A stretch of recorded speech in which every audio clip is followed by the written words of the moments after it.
Here we go. 1, 2, 3. Give us a test, Emma. 1, 2, 3, 4, 10, 9, 8, 7, 6. Coming through loud and clear.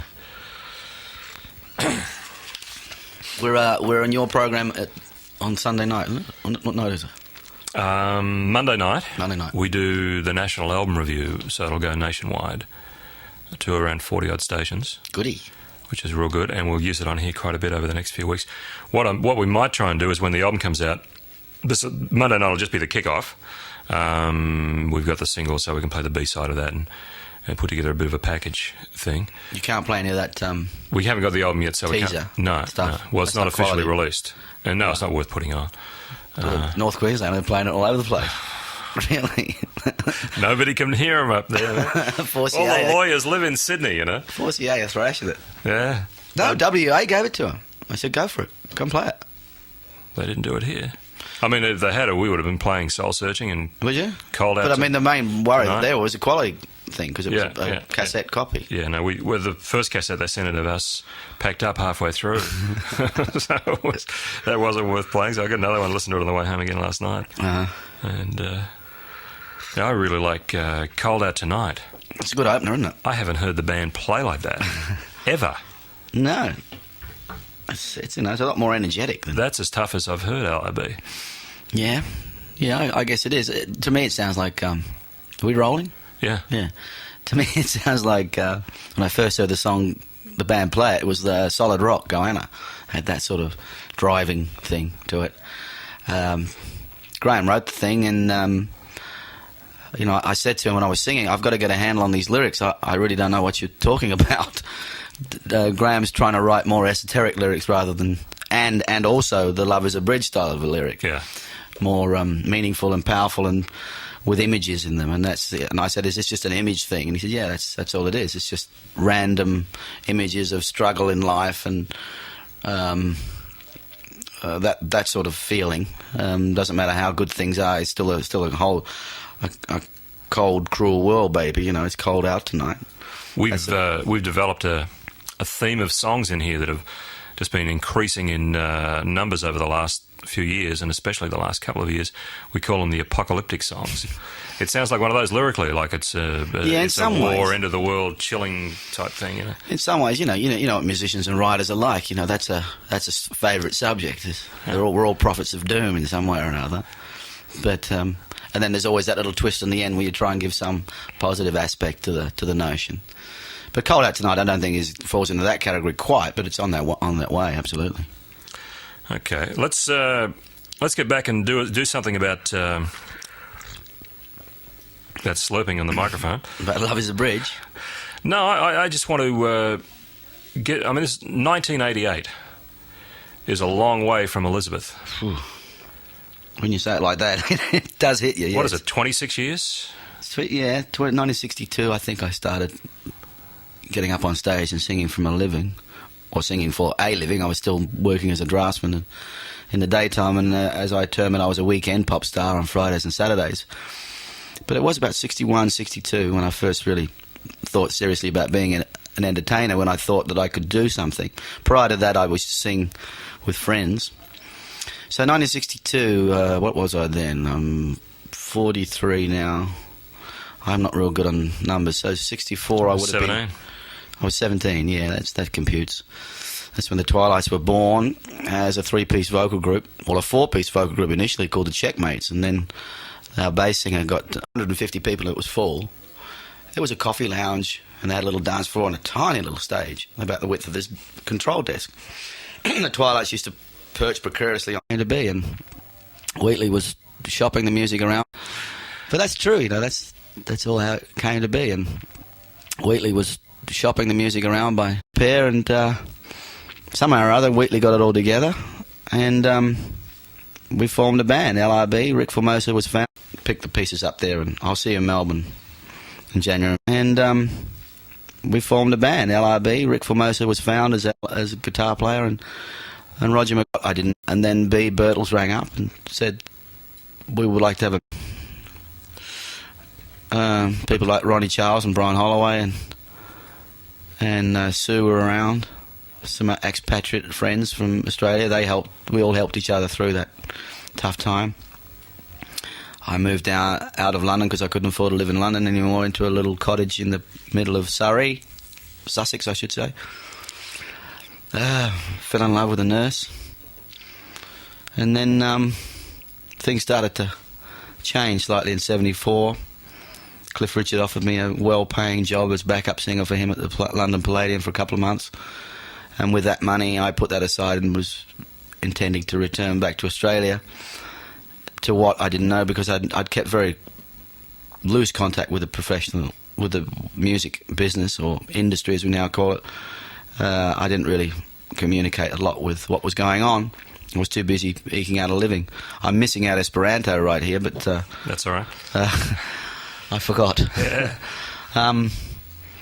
And I was just prepared to give up my career and get back involved in maybe go back and see Gary Spry and get involved in booking bands or managing bands or whatever. I didn't know what the climate was like here at all. And then B. Birtles rang up and said, we would like to have a meeting. And I said, what about? He said, well, we're interested in you as fronting another band. I said, oh, no, really, B, I've had it. I just want to go home and pick up the threads and do whatever I can. And he said, well, come over and we'll talk. So I went over and they played me these great songs, A Long Way There and I'll Always Call Your Name. And I played them songs of mine, Emma and Statue of Liberty and stuff like that. And, well, I said, I couldn't resist it, really. I said, all right, I'll give it one more shot. But I wasn't jumping up and down, I wasn't saying, right, let's go gung-ho, I was... Still coming out of it. Yeah, I was saying, well, let's get home and pick the pieces up there, and I'll see you in Melbourne in January and February, and what happened then, because you were close to us all in those days. I moved in with Ian, and next door to Jim Keys, and Glenn Wheatley moved in with Jim Keys.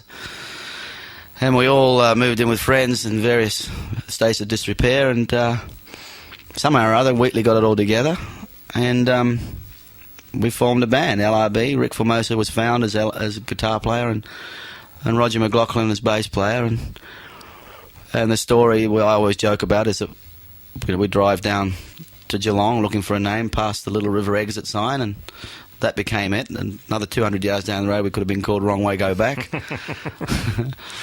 But that's true, that's all how it came to be. And Wheatley was shopping the music around by commuting on trams, and he's still got a lot of the tram tickets that he kept for the taxation department. Wheatley's very astute like that. But they were interesting days. The Matthew Flinders, what were some of the other places? You'll have to prompt me. The one in Carlton, one of the first ones we played, little tiny place. Yeah. Began with... At the corner of the pub in the corner there, the V corner. Yeah, right. Oh, what was it called? M, began with M or something. Man, that's gone so far back, Yeah, I can't remember. My mind's struggling. It'll come out tomorrow. Yes. But, all those great pubs in those days were really happening, and people used to dance in them and whatever. It was just, the dance age was dying out, I gather then, but... Well, there'd been the glam glitter thing that had just blitzed Australia for 2 or 3 years, and... I can remember when Take It Easy and Doctor My Eyes came out around 72, 73, and we listened to it and said, this is the best music we've heard for such a long time. Yes. We can't play it. Why? Because the audiences, we just didn't want to know about it. Turn on to it. It was 1974, 75, when things like Best of My Love started to come out, and the glam glitter thing was fading before we were able to... And the Doobies were starting really launch. Yeah. Doobies were starting to happen then. Even the Doobies... most of that West Coast material, the so-called West Coast material in American country rock, it really didn't begin to break here until the mid-70s, and we had to go back and make the greatest hits albums the means of introducing the music. And when 3 years and 10 hits later in America, all the bands were major acts. Yeah, well, that's Australia, isn't it? And then we started doing it ourselves. Dare I say that LRB started producing that sort of quality sounding, middle of the road, wide demographic music. The first album I remember had a lot of different styles on it, and although it had a thread of harmony and melody, there were songs like Emma and Statue of Liberty and Long Way There and Another Runway. Oh no, that was another one, but Sane City and Curiosity Killed very a Cat. divergent. And that always has been one of the secrets to me of LRB's success, that it did produce very diverse, or not very diverse, but somewhat diverse albums, multi-dimensional albums, that not everybody liked everything. Yeah. But somebody liked some things. Within the sound spectrum. But you had a wealth of writing talent there that had been storing stuff up for years. All of a sudden, it was out. And there is the history of this. In my 7 years with the band, we did have that backlog of songs that we used all the way through to Time Exposure, which is my last album with the band. But then we were starting to find it thin. I find it hard to write that quality material anymore. And, I sort of sensed that in a way. I mean, I didn't say, right, the band's reached its peak, I'm out of here. No, that's not the way it happened anyway. Historically, everybody knows that there was a democratic boardroom decision. We can't work with you anymore, here's your resignation. The band was an intense band, wasn't it? Personality-wise, in many. I mean, you said before you've never made any enemies, but there was a lot of friction, free and open feeling there, and yes. I mean, I suppose that was part of the electricity that generated the desperation of people like Beeb and Graham, and more so myself, who had been around, had track records before. Yeah. This was we felt was our last ditch effort. So everybody was really trying hard, and sometimes you bumped heads. That happens. Like a family, like a marriage, like any relationship. Yeah. Absolutely. Yeah. But, times have changed. It's 13 years since LRB first started with those attitudes, and now attitudes have changed. People have mellowed. Matured, hopefully. People have caught up. Yeah. Right. And maybe the rest has been good. Oh, the time apart, yeah. Yeah, for that reason, absolutely. And I think it shows in the record. I think the multi-dimensional sound is back there again, from all different writers contributing, and a backlog of songs that has built up. Yeah. I was just going to say that before we get onto that, the two-edged sword of life sort of came in with you leaving and John Farnham replacing you, and John getting the opportunity to experience an international rock and roll act thing, which, even though it didn't really work over the top. Not commercially, it didn't. Commercially. Or artistically, probably. It must have given him the benefits that led to Whispering Jack. Tremendous confidence in himself, yes. I mean, it's not really widely known, but John is a very nervous performer and nervous sort of a chap, in a way. And I think working to big audiences in America gave him a lot of confidence. I saw it once. Yeah. I only saw John work once in America, and it was quite remarkable. This shy, retiring young guy was leaping around and running up through the audience and exhorting people to various states of frenzy. I couldn't believe it was the same guy. And but now he's doing what he's doing. Very, very class act now. It's great. One of the responses that I got when I asked a lot of people about that American thing was that Glenn Shorrock was really loved by the Yanks. That American audiences and radio people and music industry people couldn't relate to John. Responded to you more than John, and that was not a put down of John at all. But you had been such a warm favourite of the folks over there that they felt that there was that thing missing, and that was one of the reasons why this whole thing has been regenerated. Well, let's wait and see. We haven't launched in America yet. We have to see what... Was that the motivation for Geffen Records coming after you and saying... Glenn, MCA. MCA Records coming and say, Glenn, you're the one we want there. Yeah, well, that was John Boylan, Paul Palmer, Jeffrey Shoecraft and Irving Azoff. They're stalwart supporters of me. So, yes, they seduced me back by saying, you can do it again in front of this band. We don't think you can do it alone. So come back into the band and you can do it again that way. And that makes sense to me. Did that give you confidence to say yes when those people came in? Yeah, absolutely, yes. You need that these days. You need those sort of people to support an act. And especially on a comeback trail as well. You need heavy support, and that's what we've got. But musically we still feel very strong. We've been playing 15, 16, 17 dates here and there across Australia, and the groundswell is there. The audience is interesting to see, because a lot of the audience, the front rows, are 20-year-olds around about that age, 18, 19, who, when you think about it, 10 years ago when things were happening for LRB in the 70s, late 70s, they were, 12, 13. Just boppers. But were listening to the music, Yeah. but couldn't go out to the gigs and see the band. Now they're sort of discovering the band in a way. And that was a demographic that I hadn't thought about before. And then, of course, you got a few rows back, you got their parents almost, or their older brothers and sisters who turned them on to That's LRB. happened to the Rolling Stones 3 or 4 times over Yes, it has, their isn't career, it? Yeah. And a new generation comes in and supports them. Yeah. Which is Yeah. amazing. No, getting back to the seduction of Glenn Shorrock back into LRB, it was. I mean, John Boylan was a very important, pivotal person for me, because I felt that the band was started to hop around from producer to producer and recording hither and thither, and The last album they did with John seemed to have a dark sound and feeling that it was alien to the freshness and up vibe that LRB have always seemed to have on record, yes, I only listened to it once. I wasn't that impressed. It was just too. I don't think it was dark sounding, but it was very orchestral and very sort of techno pop. Yeah. And I'm not putting blame on the keyboard player. His name just escapes me. He's a wonderful keyboard player. Plays with John now. Oh, what's his name? I'm embarrassed now because I can't.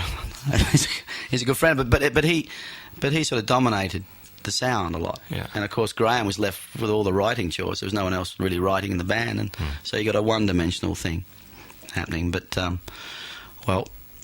times have changed, Because one of the things that the early band was built on, of course, was that teamwork Yes, situation. and that eclectic approach to music. Yeah. Let's try a song this way, reminiscing, totally off the wall sort of a song that became our most important record almost. Yeah. We never thought of that as a single. That's what the Americans are good at. They can pick up something and say, well, that's going to work now. Boom, let's go with that. Its uniqueness. Yeah. May stand out. Yeah. Let's see what happens in America. So far, so good here. We're happy with the response, and we've got our fingers crossed that Monsoon, the album, is going to do it for us. Love is a Bridge is a great start, but there's a lot more to come. Well, let's talk about the album now. Okay. We've gone through so much, and we can get this thing together on just how you felt getting back into the studio and working with, especially with Graham.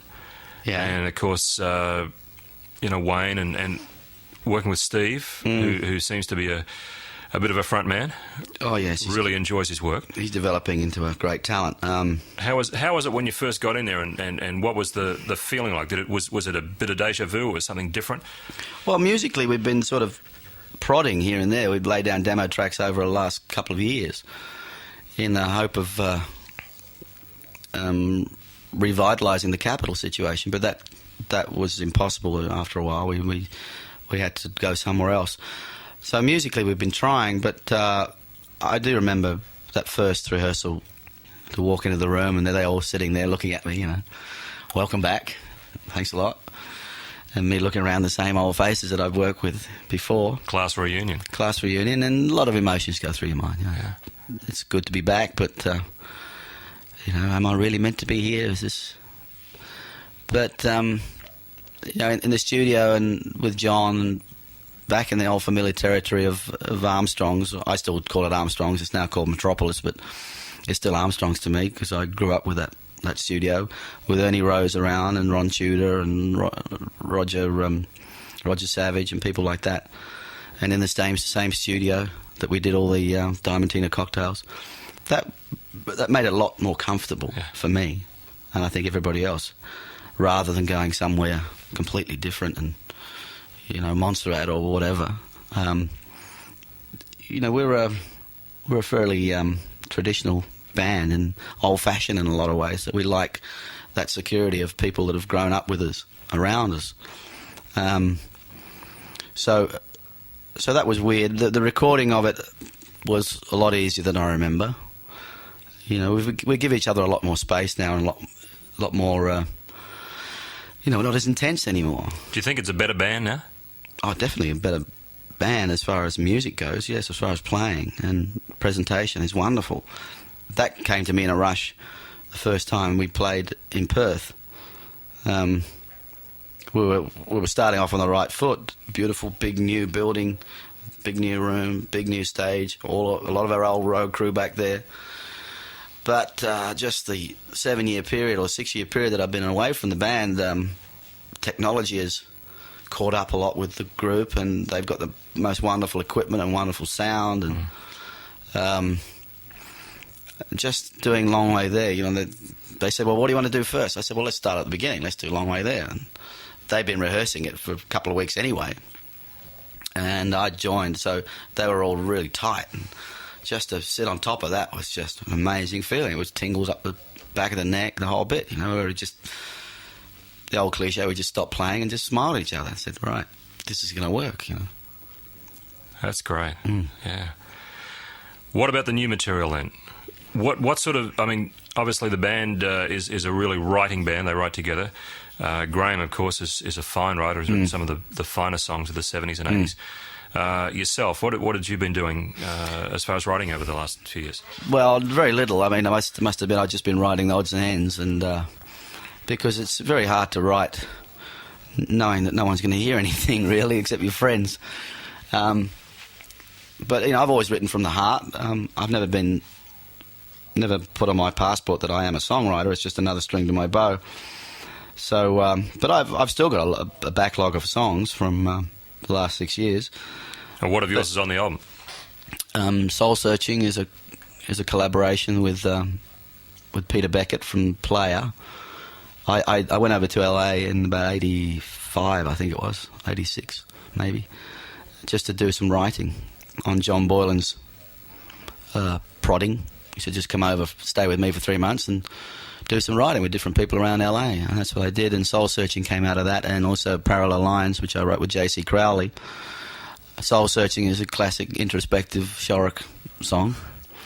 And Into the Great Unknown really is a production number almost. It's a strong visual thing, and I call it my bicentennial song. It's not really, but it relates to the white man coming to this country and the problems that we've gone through, and the hope and glory that hopefully we'll achieve. It's going to be still a long, hard struggle to assimilate black and white in this country, but I think we're making inroads, and there's definitely a lot more awareness of their position than there was when I first came to this country.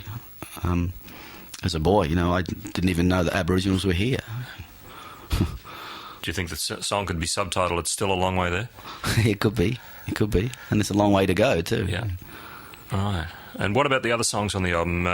One of the interesting ones that we saw you do on the national telecast was Derek's song. I think you credited Derek Polici, the drummer, with writing it. "Son of a Famous Man." Yeah, "Son of a Famous Man" is a very interesting song to me because we're all Beatle fans from way back, and Derek more so than anybody else, and he was intrigued with the relationship of Lennon and Julian, John and Julian, his son. And also that translated because he just had a child. And just the relationships of people that are famous with a child that they've got to bring up in that environment. And of course, you know, the Lennon story is tragic and uplifting at the same time. And musically, Capek has written Capek didn't write this with him, beg your pardon. Graham has written a very Beatle-influenced style of performance. You know, we've got every sort of cliche in there, disguised in some way.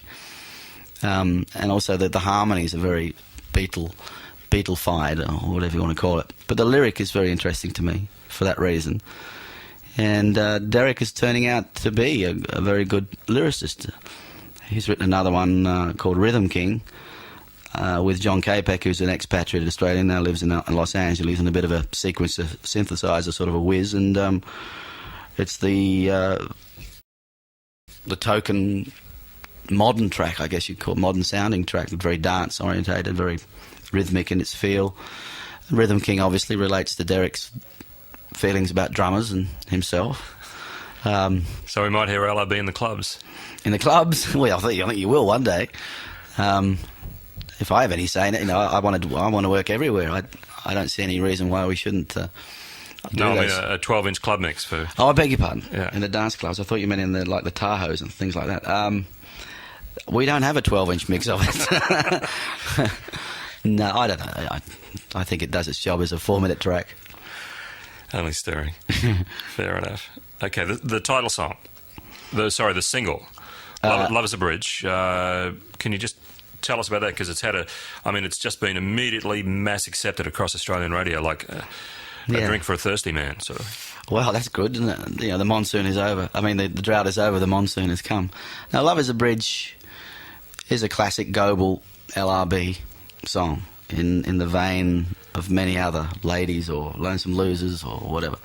And it was a bit of a toss-up between that track and Rhythm King, the philosophy being, do we go with what the LRB fans are used to and not surprise them in any way, or do we surprise them and put out Rhythm King, which doesn't initially sound like LRB? We left that decision really up to the A&R people at MCA, and they said, well, we'll go with Love is a Bridge. It's women like it. It's romantic. Great chorus, great hook, and I think relates to the old LRB fans, but there's also maybe a bit of a breath of fresh air for the younger fans as well, as far as what's going on in pop music. It's not Electric Blue. It's not Need You Tonight, or There's a New Groove in the Neighbourhood. All great records. They're all favourites of mine. Love is a Bridge is another category of contemporary music. It sounds like the sort of song that American radio is just going to go, hey, they're back, let's play it. Well, that's what we're hoping for, and that's what everybody feels at the moment. The powers that be in LA and New York are very confident that Love is a Bridge will be a great opener for LRB's comeback. But in so saying, we're very much looking forward to getting tracks like Soul Searching and Son of a Famous Man out there. There's quite a few possible second and third singles at the moment. Rhythm King, I mentioned before, and Parallel Lines is also touted as a possible single to come out later. A lot of those songs will get good hit radio play. One of the songs we talked about at the start of the interview was a song that as soon as I heard it, I thought the album rock stations over there, who were the stations that really believed in LRB first back in the mid-70s, are just going to love this. They're going to play it right over the top. Was Cold Out Tonight, which shows the band off in a really muscly musical sound. Yep, it's tough, straight ahead. I think you're right. I think that's the track that'll attract some of the younger people. That think maybe, well, all LRB do are ballads and middle of the road sort of stuff, which is not really true. I mean, but this album we've only got one ballad on it, and Soul Searching is quite a funky little ballad. Really, it's not a out and out romantic thing. There's another track on Monsoon that's out of the box as well, Shadow in the Rain. I don't know if you've heard that. That's a late addition to the album. That's why the album's been delayed a couple of weeks, because we felt we needed another rock-orientated song. Shadow in the Rain is a latecomer from Graham, and it's straight. I mean, did you hear it? You may have heard it on the telecast. It was one of the last songs we did. Really energetic, fast rockabilly thing. I love it. It's great to sing, and I sing it, like Elvis or that rockabilly feel, because that's the stuff I really relate to. That's in my blood. I think Shadow in the Rain is going to be a strong track as well. But I'm not very subjective about this. I'm very objective, obviously. What other songs have we missed? Inside Story, which is the B-side of the Australian single. Yes. We wanted Wayne to get his voice out there again. It's tough for Wayne in some ways because he's such a fine singer and can do a lead vocal easily, falling off a log. But obviously in this situation, with me coming back, it was imperative that my voice was heard as much as possible. Yeah. So Wayne wrote the Inside Story with Graham and Stephen and about 4 others as the credit list. Wayne wanted to put so-and-so, and the rest of the world, because there's so many writers involved in Inside Story, but it's basically Wayne's inception and conception. Basically a song giving a bit back to the press, that sometimes want to get a story out there no matter what, even if they have to make it up. The media these days comes in for a lot of flack, but in a lot of cases justifiably so. It's a lot of the standards have dropped, I think. It's basically a reflection on that, and he sings it in the way that he should sing it.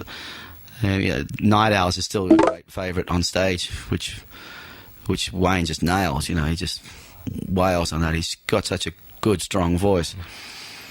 But then again, it's in my defence, Wayne is not as adaptable as I am to different styles, and I'm more of an interpreter of a song, and Wayne is a virtuoso sort of singer, a la John Farnham, or a la that American sounding high tenor voice.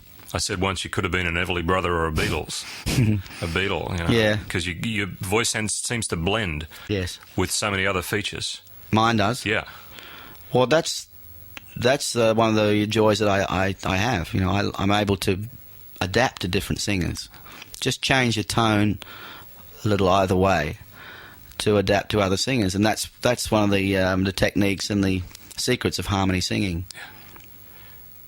It seemed like even the other night when you were singing with Glenn Fry, that you could have been an Eagle. I mean, Take It Easy, which to me is the absolute archetypal 70s American song, the great West Coast song. You just seem to suit you like an old bag of clothes, Well, because the band used to perform it in its early days, in 75, 76. That was one of the early cover songs that we added to our repertoire, along with Rambling Man from the Allmans, Drift Away from Dobie Gray, and Take It Easy. They were all the pub favourites in those days for LRB. So Take It Easy was just like putting on an old pair of jeans. We knew it inside out almost.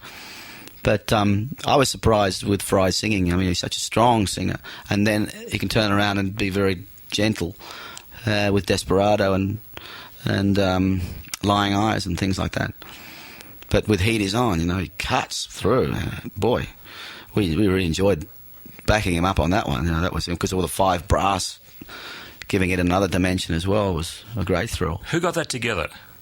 The fact that Glenn Fry came. The combination of you guys, yeah. Was that a deliberate thing, or? Yes, we talked about the expo, and we wanted to do something special, and also give us some marketing clout overseas, a little more marketing clout overseas. And we approached George Harrison, and because he's on the same record company.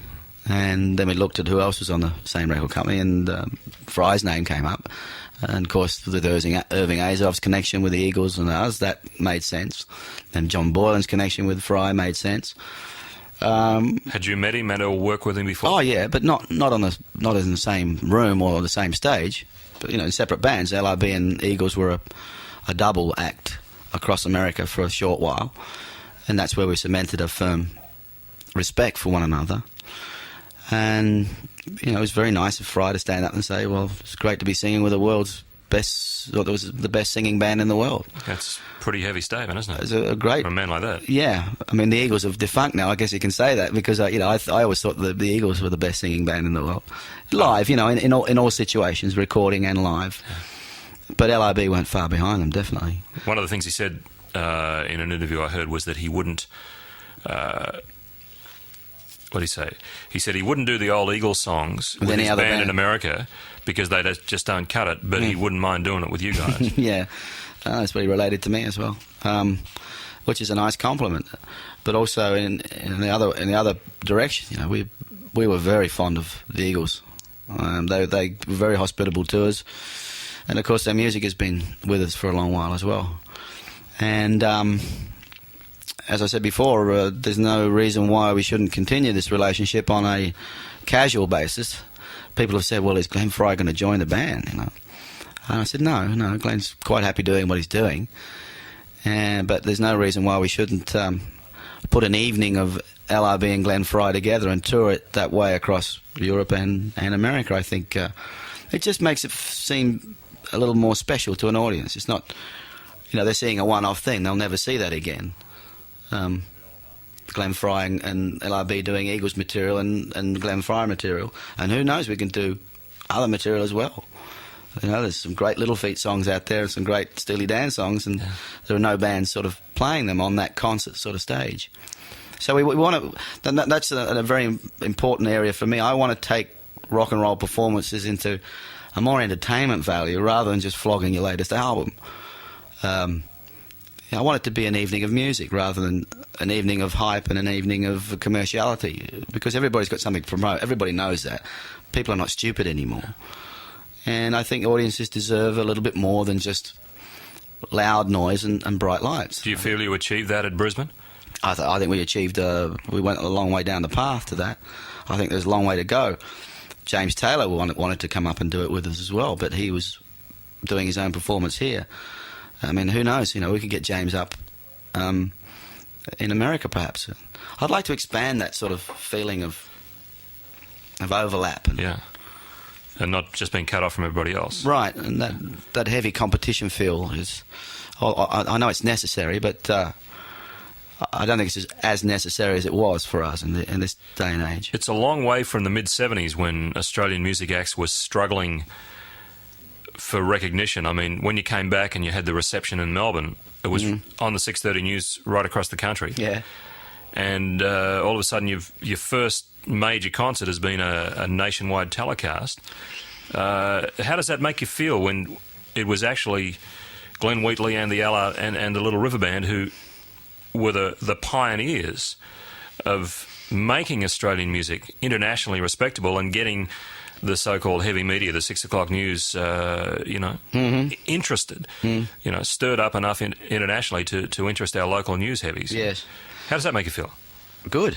I mean, we were very nervous at how the industry would take this, because the industry can be cynical, and everybody can be cynical, and people could see this as a cynical exercise just to make some money.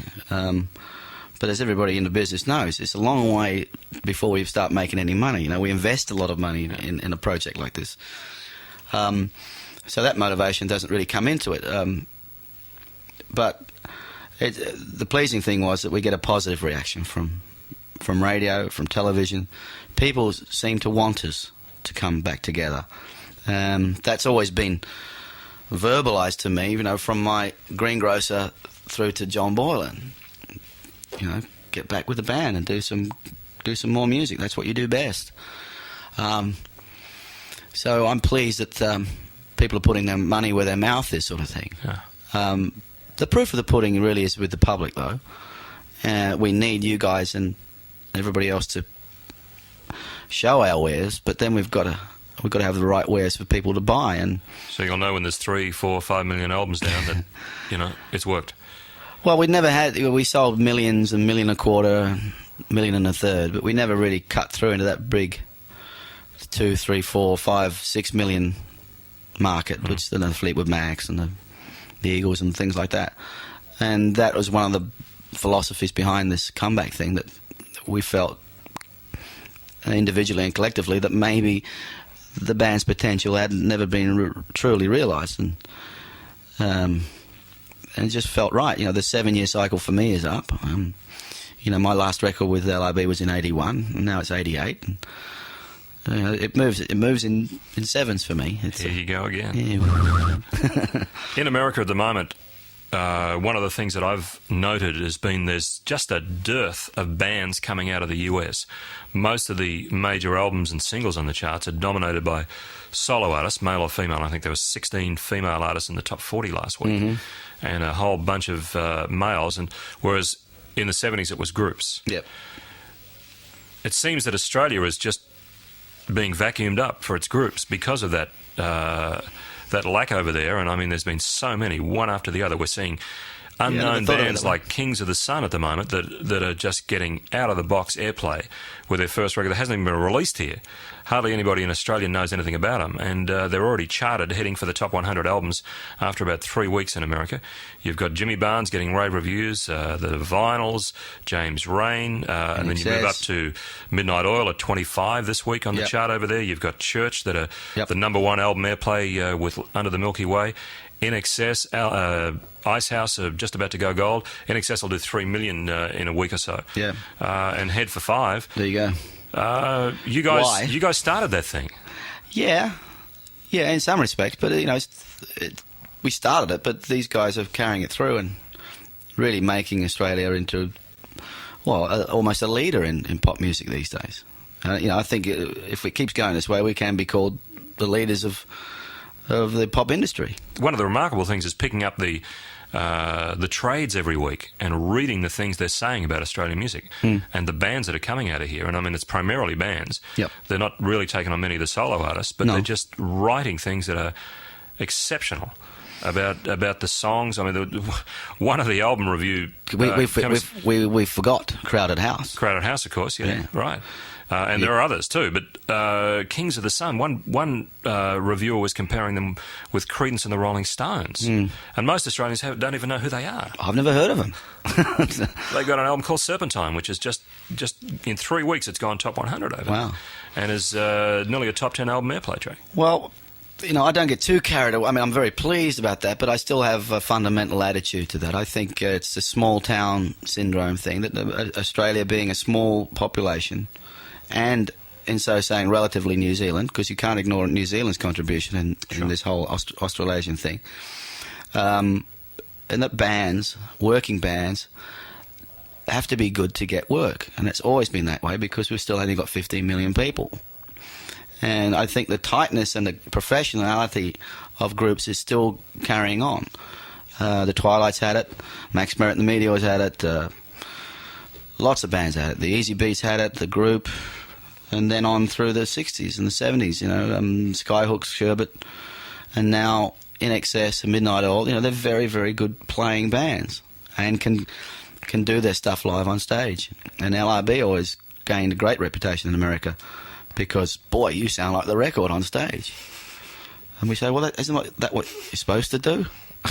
It's fairly elemental to us. I remember Normie Rose saying one time he was flying back from Perth where they'd done a charity telecast over there, and Michael Jackson was on the plane, and he had been on the telecast with them several years ago. And Normie had to get up and sing live, and Michael came up to him in the plane, sat down, he said, "You sang live?" He said, "That's great." And Normie went, "Oh, yeah, well, I've always done that." Yeah. Well, this is a different philosophy. We don't take things too seriously here, and it's not as intense as it is in America. America is a wonderful place. It's a very positive country, but it does wallow in its greatness, stardom, and its greatness sometimes. Star System is the two-edged sword thing. Relates to that thing as well. You've got some memories of some great shows over there. One you told me about once was in Seattle. Can you describe that to us? Hang on, in Seattle? Yeah. Let me think. And I think it was telecast. Seattle? Yeah. Sure, it was Seattle. You did a concert there and you were headlining. And what happened? You remind me. I can't remember. Memories of that. A great American concert that you remember. Well, we did many great American concerts, the Cotton Bowl and the Owl Bowl with the Eagles and Fleetwood Mac, with them headlining and us supporting to, large crowds of up to 86,000 people. But one of the highlights was for the first stadium outdoor festival type show with LRB, the headliner, in Vancouver, Canada, with Heart supporting, and Heart were no lightweights either, And that was wonderful to be able to command that sort of audience. It was something like 36,000 people turned out, and in a city of Vancouver, which is only about maybe 1.5 million, I think, was good business. But